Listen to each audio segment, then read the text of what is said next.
Okay, yeah, that was a bit unfortunate, that ending. AkramTyson, okay, so hardly, I thought I was clearly doing well, but, I don't know. Who is AkramTyson anyway? UK player. Okay, playing a solid system. Playing knight c6 and e5, I think. Double pawns for a bit of dynamism. So knight d7 and f5, knight e8 and f5. Nope, it's not giving me any dynamism. Okay. Play this anyway. f5, h6 and f5. So it's a Dutch defense. It's all Leningradish. I need h6 for that f5. h6 or f5.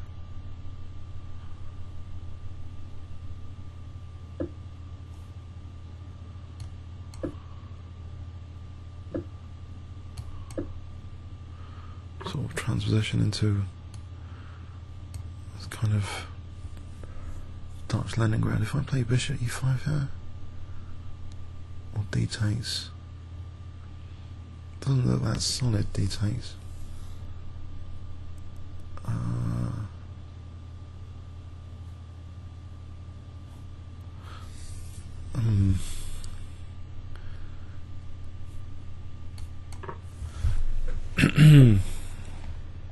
Let's go for this and get the dark square bishops off, but maybe I've got a potential pawn mess here. So like e6, queen h4.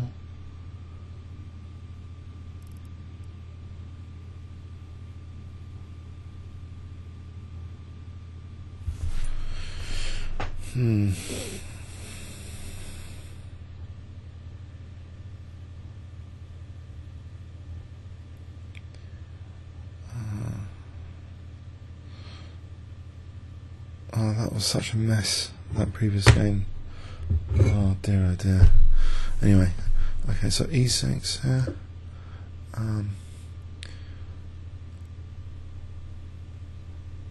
He's not going to play e4. If he does play e4, what if he doesn't play e4 and double my pawns? I'm going to undouble my pawns anyway. But I'm going to give him c4 for a knight. Maybe I don't want to do that. Knight's pretty good there anyway. Try to do this, I think, for e5, not e5. Try and get these pawns mobile. This knight does control e6.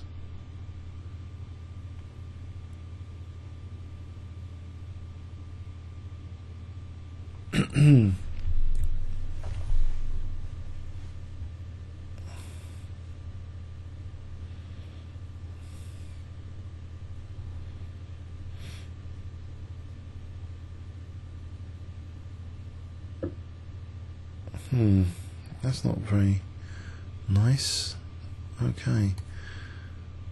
I suppose he's got queen. Ah, okay, now can I liberate? I can undouble the pawns anyway. So e5. Get control of the dark squares a bit. Got a bit of a problem pawn there. So bishop d7, rook e8, e4 if knight f4, maybe f4. That sort of thing could be good.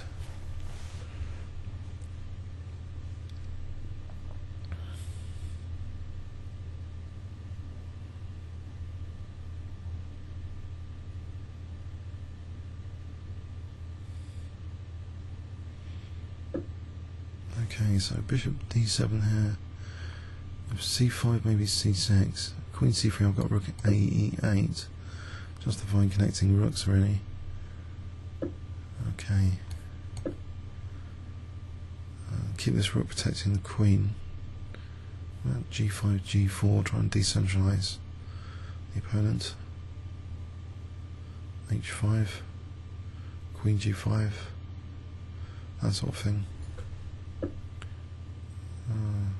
I'll try and decentralize this knight for a bit.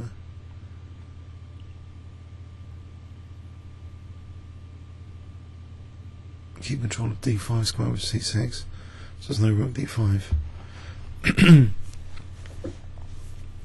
What's bishop a4, is that handy? That's just annoying. Okay, nothing.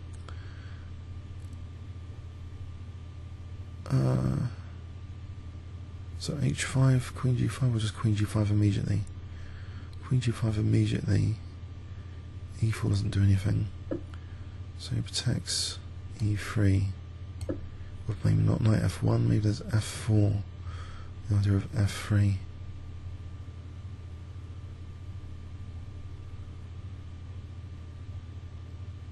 Where's this knight? I don't know. You can go to f5, like in that Czech Benoni game recently. f4's got the perk of knight f5. This knight can spring into action. Mind you, giving up e4. Is that worth it? What about e4 instead? Then you can sort of seal, I don't know, g3. I don't know, to stop f4. So I think if I want to play f4, I give up e4. I've got the bishop to contest on f5.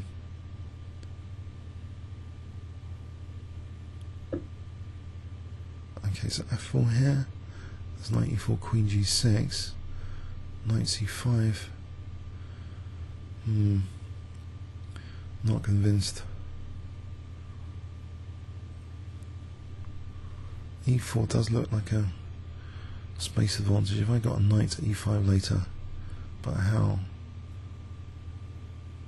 Knight, I don't know, get to e5 via f7, get a knight to f7 via, don't know, what's knight here to here to here to there, for e4, what might be doing getting a knight to d4, so f4, I don't know, knight e4, and there's queen g6. Oh, do I go for these pawns? I guess, yeah, let's go for the pawns. For f3 on the cards. There's bishop f5 knight c5 or bishop c8. Oh, so f3 here looks pretty dangerous for f2. Looks like it's crashing through. Also, bishop a4 could be handy to dislodge the rook from d2 if he's not careful.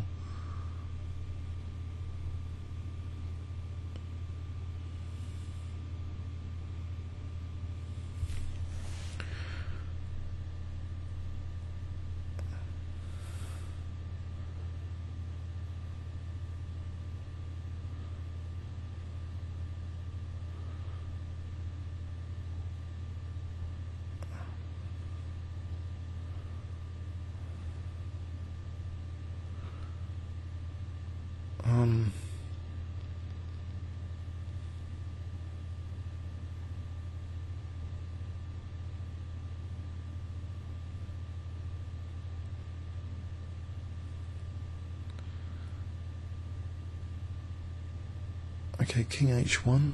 Does that move? f2, there's bishop f2. There's rook e2. So king h1. Okay. There's nothing clever going on there. Bishop a4, move the knight. f2, move the rook, and that's g3. g3 there looks dangerous for the king. Bishop h3 takes. g2.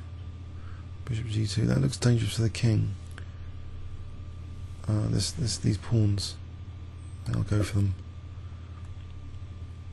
Also, at least there's bishop g4, it takes queen h4. So g3, bishop g4 looks pretty crushing. If knight f3, oh, so bishop g4 looks absolutely murderous. Yeah, on the chessboard. That's probably not a nice word to use. Generally, so but it looks pretty crushing. Bishop g4, got mating that with the pawns, skewed the rooks. Pawn mobility, very dangerous thing in chess. Pawn mobility.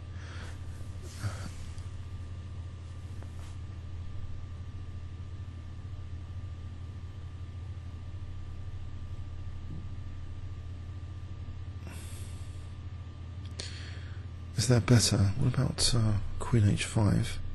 Bishop f3 for queen h3. Instead of just winning the exchange, just win the game. So queen h5 would hit a rook Bishop f3, there'll be absolutely no defence if the knight wasn't there. If the knight is there, it just takes. Okay, so bishop takes g2 is not on the cards. Knight. Okay, is there a way of forcing something interesting here? If the knight moved away, then queen h5, bishop f3, is the knight actually going to move away? About rook f4 or rook f6, rook g6, bishop h3 takes g2. That could be a way of doing this. There's no rush for using this bishop to win an exchange. Rook f6 to g6, bishop h3, because this bishop is the only defensive piece defending h3 and g2. I just need a bit more pressure on g2. These pawns are stopping any protection of g2 here, these two pawns. So actually winning the exchange is no big deal really. Rook f6 to g6. I think I'll go for that, rook f6 to g6.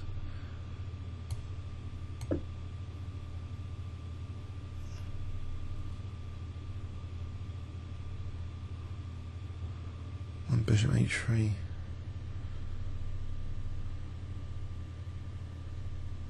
I think bishop e2 is covering things. Got the knight covering f1. Right, so now it's queen h5 and then bishop f3.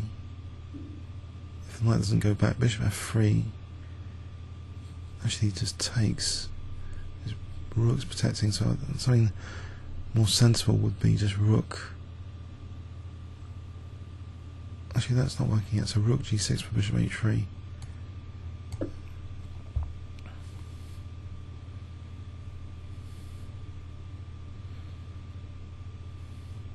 Holding up e5 for the moment. Okay, so it takes, and maybe take here for queen h4.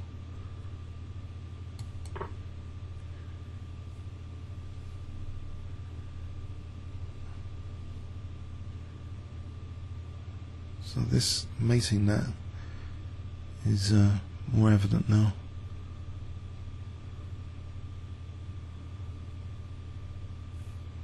d7, bishop d7 for queen h4.